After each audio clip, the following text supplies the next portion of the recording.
Bismillahirrahmanirrahim. Assalamualaikum warahmatullahi wabarakatuh.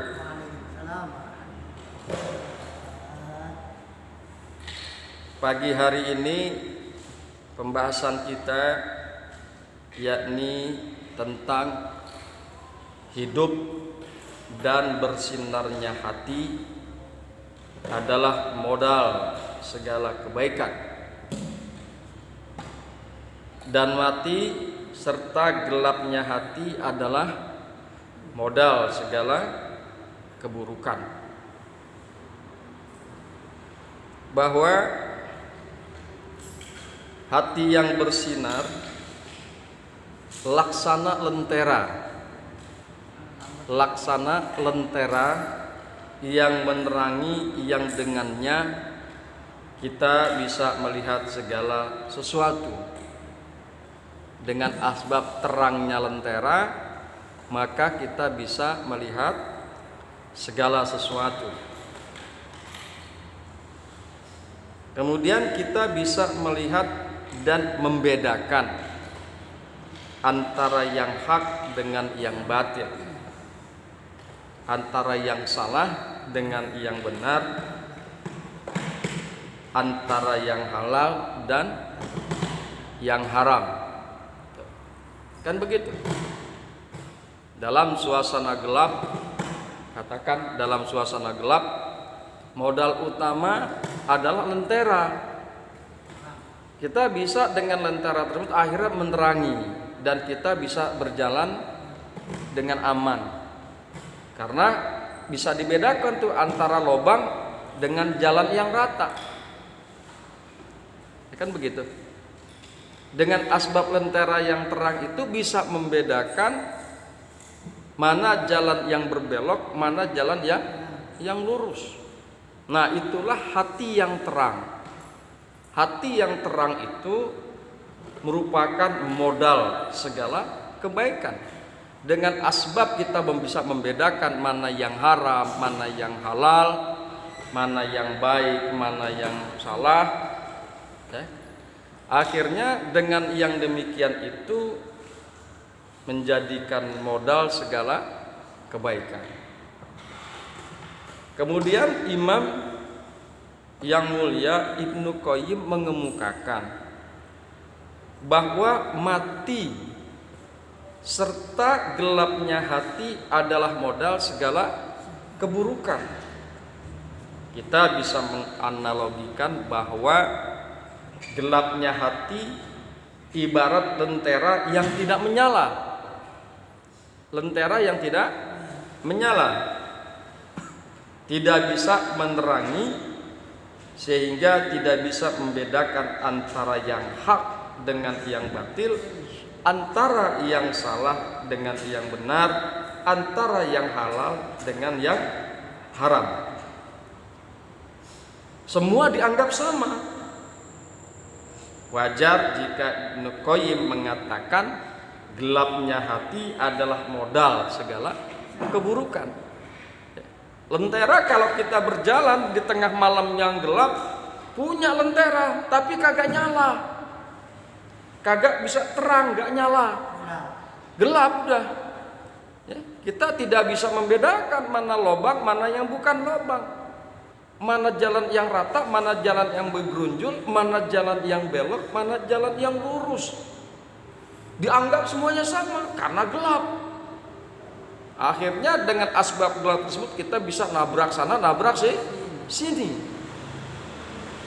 Begitu juga dengan hati yang gelap, kita tidak bisa membedakan mana yang baik dan mana yang benar, yang salah.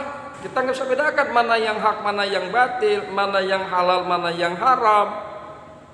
Karena gelapnya suasana hati, kita tidak membedakan hal yang demikian itu. Yang batil dengan yang haram sama, yang halal dengan yang haram sama, yang hak dengan yang batil sama, karena gelapnya hati kita.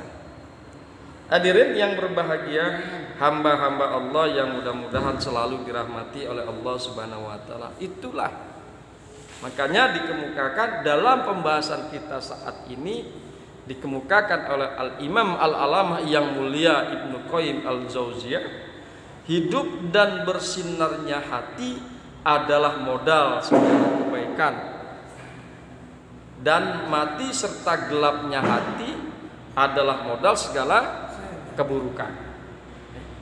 Modal segala keburukan. Dengan gelapnya hati bisa saja kita salah jalan. Mestinya kita jalan yang hak, malah jalan yang batil. Kan begitu kan?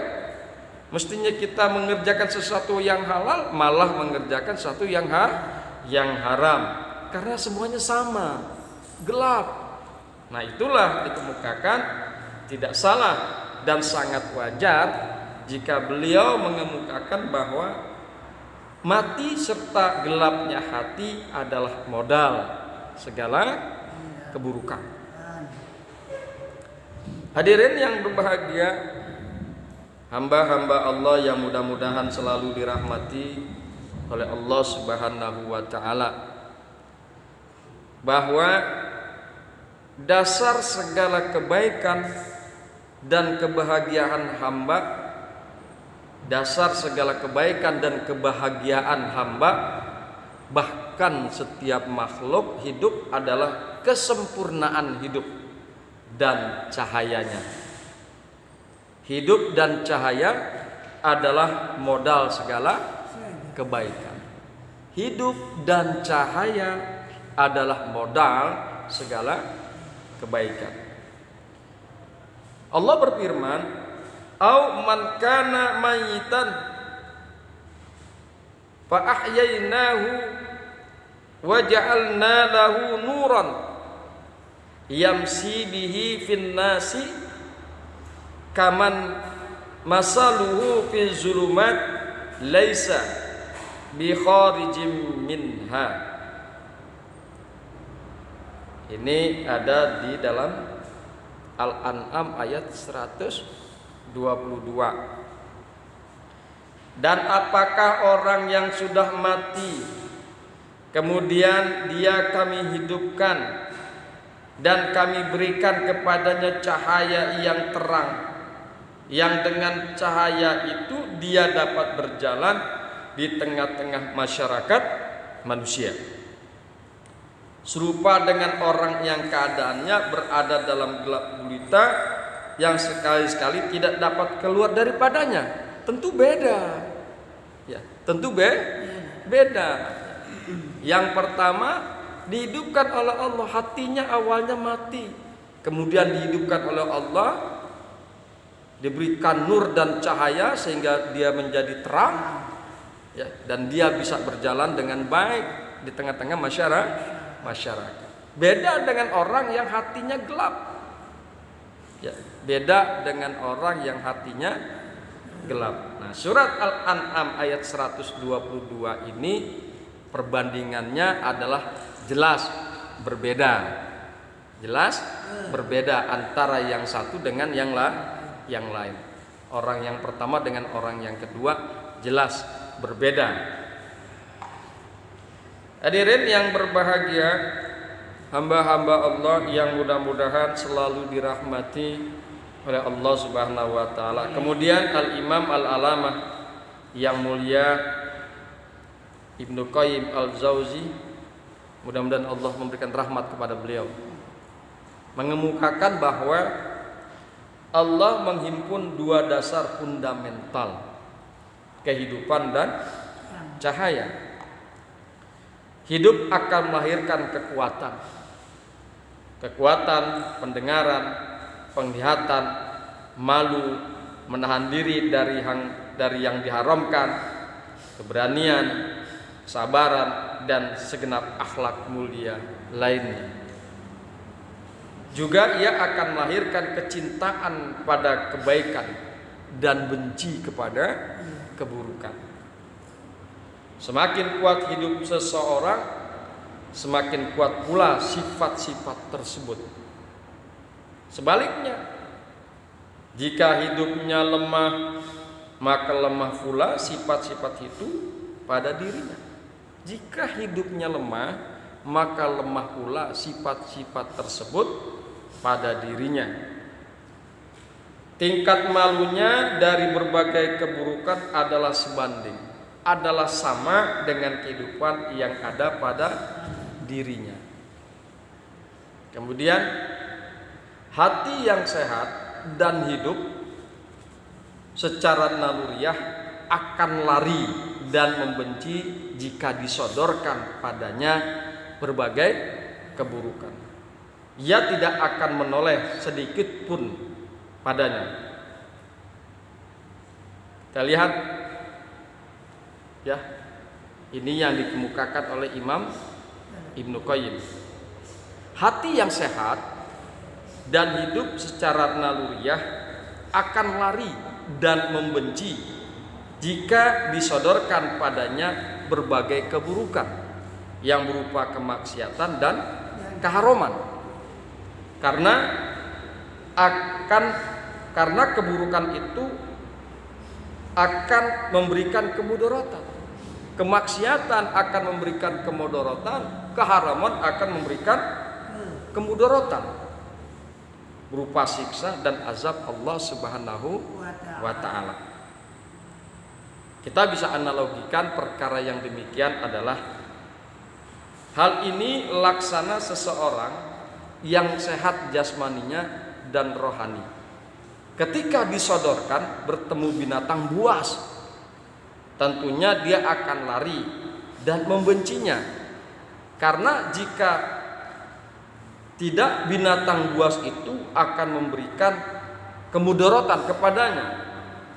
Tubuhnya akan diterkam dan dicabik-cabik. Kalau orang sehat kan begitu. Sehat jasmani rohani kan begitu. Jadi kalau ada beruang atau harimau yang sangat ganas di hadapannya, dia pasti lari. Beda dengan orang yang bodoh, yang jasmaninya dan rohaninya kagak sehat. Ya. Rohaninya kagak sehat, ada beruang, karena bodohnya dia, ada beruang, ada harimau di hadapan, dia kagak lari, karena dia kagak ngerti. Atau jasmaninya kagak sehat, katakan kakinya lumpuh, yang gak bisa berjalan, gak bisa berlari. Ada beruang yang sangat ganas, ada harimau yang sangat ganas, bagaimana mau lari? Kakinya lumpuh. Analoginya seperti itu ya, analoginya seperti itu. Oleh karena itu tepat sekali apa yang dikemukakan oleh beliau. Hati yang sehat dan hidup secara naluriah akan lari dan membenci jika disodorkan padanya berbagai keburukan. Jika disodorkan kepadanya berbagai keburukan, ia tidak akan menoleh sedikit pun padanya. Ini tentu berbeda dengan hati yang mati. Ia tidak bisa membedakan antara kebaikan dan keburukan. Dalam hal ini Abdullah bin Mas'ud radhiyallahu anhu berkata, binasalah orang yang dengan hatinya tidak mengetahui kebaikan dan tidak mengingkari kemungkaran. Hadirin yang berbahagia, hamba-hamba Allah yang mudah-mudahan selalu dirahmati oleh Allah Subhanahu wa taala. Pentingnya kita ini mengkaji dan mengaji masalah hati. Pentingnya kita mengkaji dan mengaji masalah hati. Jangan perkara hati yang mati dan gelapnya hati ada pada diri kita. Jadi ini menjadi bahan renungan dan muhasabah kepada kita. Hati kita ini yang mana? Apakah hati kita ini terang atau hati kita gelap? Apakah hati kita ini sehat atau ataukah berpenyakit? Hadirin yang berbahagia, hamba-hamba Allah yang mudah-mudahan selalu dirahmati oleh Allah Subhanahu wa taala. Kemudian dilanjutkan, demikian pula hati yang mengidap penyakit syahwat. Demikian pula hati yang mengidap penyakit syahwat, karena kelemahannya ia condong pada apa yang disodorkan padanya ya. Dan itu tergantung stadium penyakit yang dideritanya. Jadi hati juga mempunyai stadium 1, stadium 2, 3, 4 ya. Sama dengan penyakit jasmani, memiliki stadium. Kan begitu. Jadi hati juga memiliki stadium. Stadiumnya semakin parah, hatinya semakin gelap. Kan begitu. Karena hatinya semakin gelap, maka keburukan-keburukan akan bisa dilakukan oleh orang tersebut.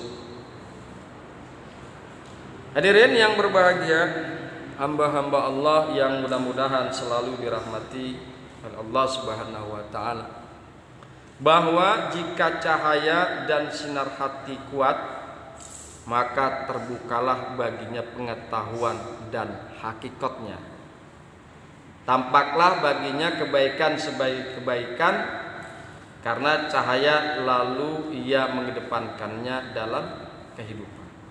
Tampak dan jelas kebaikan sebagai kebaikan, karena cahayanya lah lalu ia mengedepankan dalam kehidupan, mengedepankannya dalam kehidupan. Demikian pula dengan keburukan, ia tampak buruk baginya. Hadirin yang berbahagia, hamba-hamba Allah yang beriman, sekali lagi coba kita akan mengadakan pengandaian, permisalan, bahwa pengandaian yang paling mudah untuk cahaya dan sinar hati yang kuat adalah ruangan yang sangat terang. Hati ini kan isinya ruangan sebetulnya. Kalau dia berbicara hati yang terang dan hati yang gelap, maka dia berbicara tentang perkara ruangan yang gelap dan terang. Pengandaian yang paling mudah untuk cahaya dan sinar hati yang kuat adalah ruang yang sangat terang, yang di dalamnya ada banyak orang. Kita akan mudah dan jelas melihat Ahmad contohnya. Di ruangan itu ada banyak orang. Karena terang benderang di dalam ruangan tersebut, maka kita akan dengan mudah dan secara jelas melihat orang satu persatu. Kita akan mudah dan jelas melihat Ahmad, dan kita katakan bahwa orang itu adalah Ahmad. Kita akan mudah dan jelas melihat Usman, dan kita katakan bahwa orang itu adalah Usman. Karena terang gak mungkin si Usman kita bilang Ahmad, gitu kan. Si Ahmad kita bilang si Jaid, gak mungkin. Karena suasananya terang, maka kita akan mengatakan Ahmad ya sebagai Ahmad, Usman ya sebagai Usman. Karena hati kita terang, maka kita akan mengatakan kebaikan sebagai satu kebaikan, perkara yang halal sebagai satu yang halal, yang hak ya hak. Kalau hati kita terang, ya, nggak akan kita katakan bahwasanya kebaikan adalah satu keburukan, nggak mungkin. Dan kita tidak mungkin mengatakan hati kita yang terang tidak akan mungkin mengatakan yang hak adalah batin, nggak mungkin. Karena berbeda, kita bisa membedakan yang hak dengan yang batil, yang halal dengan yang haram. Sehingga hati yang terang bisa mengatakan yang hak adalah hak, yang batil adalah batil. Sekali lagi, dalam permisalan tersebut berkaitan dengan ruangan yang sangat terang, yang berisi orang begitu banyak, kita melihat Ahmad sebagai Ahmad, dan tampaklah Usman sebagai Usman. Hadirin yang berbahagia, hamba-hamba Allah yang mudah-mudahan selalu dirahmati oleh Allah Subhanahu wa taala, bahwa tentang dua dasar fundamental ini Allah telah menyebutkannya dalam banyak ayat. Di antaranya a'udzu billahi minasyaitonir rajim wa kadzalika auhayna ilaika ruhan min amrina ma kunta tadri mal kitab walal iman walakin ja'alnahu nuran nahdi bihi man nasya min ibadina wa innaka latahdi ila siratim mustaqim. Asy-Syura ayat yang ke-52. Dan demikianlah kami wahyukan kepadamu, wahyu yaitu Al-Quran, dengan perintah kami. Dan demikianlah kami wahyukan kepadamu wahyu dengan perintah kami. Sebelumnya kamu tidak mengetahui apakah Alkitab. Sebelumnya kamu tidaklah mengetahui apakah Al-Quran, dan tidak pula mengetahui apakah iman itu. Tetapi kami menjadikan Al-Quran itu cahaya yang kami tunjuki dengan dia siapa yang kami kehendaki di antara hamba-hamba kami, dan sesungguhnya kamu benar-benar memberi petunjuk kepada jalan yang lurus. Jadi Al-Quran ini cahaya. Ya kan diceritakan di dalam Al-Quran tentang perkara yang batil, tentang perkara yang hak, diceritakan pula tentang perkara yang haram dan yang halal, bahkan diceritakan pula perkara-perkara daripada umat-umat terdahulu. Bagaimana umatnya Ibrahim alaihissalam, kita udah bahas kemarin dalam surat Al-An'am. Bagaimana kaumnya Nabi Lut, bagaimana kaumnya Nabi Yusuf, itu diterangkan di dalam Al-Quran semuanya. Sehingga Al-Quran itu laksana cahaya, laksana lentera bagi mereka orang-orang yang beriman. Sehingga dengan berdasarkan Al-Quran, orang yang beriman bisa berjalan pada jalan kebaikan, bisa membedakan mana yang halal, mana yang haram, mana yang hak, mana yang batil. Akhirnya dia selamat di dunia, bahagia di dunia, dan selamat di akhirat. Hadirin yang berbahagia, hamba-hamba Allah yang mudah-mudahan selalu dirahmati oleh Allah Subhanahu wa taala. Itulah kajian kita. Itulah kajian kita. Marilah sama-sama kita mohon pada Allah Subhanahu wa taala, mudah-mudahan Allah berikan kepada kita hati yang sehat, hati yang terang benderang, dan Allah jauhkan dari kita hati yang gelap, hati yang sakit, hati yang mati. Mudah-mudahan sekali lagi bermanfaat. Hadanallahu wa iyyakum ajmain. Assalamualaikum warahmatullahi wabarakatuh.